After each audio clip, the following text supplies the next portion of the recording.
আমাদেরকে একটা সোনার রাষ্ট্র উপহার দিয়েছেন, তেমনি একজন আপুসের নেত্রী, তিনবারের প্রধানমন্ত্রী বেগম খালেদা জিয়া আমাদেরকে এমন একটি রাষ্ট্র এবং এমন একটি মনোবল দিয়ে গেছেন। এখন আমাদেরকে ওনাদের পরিবার থেকে আরো একজন উপহার দিয়ে গেছেন, জনাব তারেক রহমান। আমরা তার দিক নির্দেশনা অনুযায়ী রাষ্ট্র পরিচালনার ক্ষেত্রে আগামী সংসদ নির্বাচনে সবাই নিজ নিজ দায়িত্বে আমরা সবাই ধানের শীষের পক্ষে কাজ করব।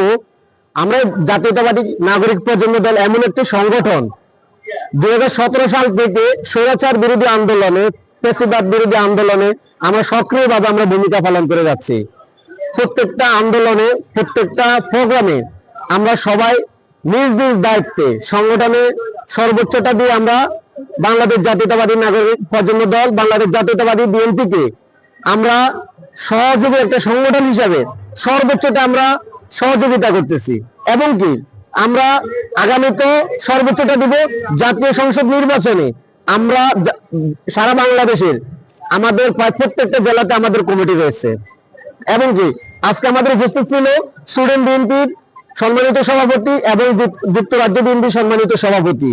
তারা আমাদেরকে আরো ভরসা দিয়েছেন, আমাদেরকে তারা সাহস জুগিয়েছেন কিভাবে আমরা এগিয়ে যেতে পারি। আমরা যে বাংলাদেশ জাতীয়তাবাদী দল বিএনপি এবং আগামীর রাষ্ট্রনায়ক, আগামীর প্রধানমন্ত্রী বাংলাদেশের জনাব তারেক রহমানের কাছে আমাদের একটাই আকুল আবেদন যে আমাদের জাতীয়তাবাদী নাগরিক প্রজন্ম দলের দিকে উনি একটু সুদৃষ্টিতে তাকান। যেমন আমরা ফ্যাসিবাদ বিরোধী আন্দোলন হতে প্রত্যেকটা আন্দোলন সংগ্রামে আমরা ভূমিকা পালন করছি এবং জাতীয় সংসদ নির্বাচনে আমরা প্রত্যেকটা জেলায় জেলায় প্রত্যেকটা আমরা আসনে আমরা লিফলেট বিতরণ করতেছি।